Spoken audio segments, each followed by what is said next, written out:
আমি ব্যক্তি জীবনে ইসলাম কতটুকু মেনেছি একটু হিসাব করে দেখি। আমার ভাইয়েরা, রাগ করবেন না তো?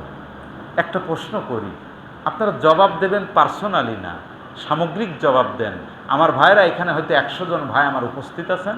আজকের এই জুমার নামাজের আগে একক তো নামাজে 2 রাকাত নামাজ ফরজ ছিল না ভাই? সেই নামাজের নাম কি গো? ফজরের নামাজ। এই ফজরের নামাজ জামাতের সাথে অথবা সূর্য ওঠার আগে জামাত বাদে একাকি আমরা কি সবাই পড়তে পেরেছি? যারা না বলেছেন তারা কি পড়েননি নাকি? আমি কাউকে লজ্জা দিতে চাই না। যিনি পড়েননি তার মনটা এখন চুপসে গেছে না বলেন?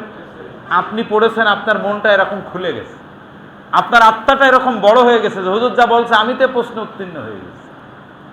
কিন্তু আমার যে ভাই ফজরের নামাজ পড়েননি, তিনি এসেছেন জুমার নামাজ পড়তে, আলহামদুলিল্লাহ, ওনাকে ধন্যবাদ।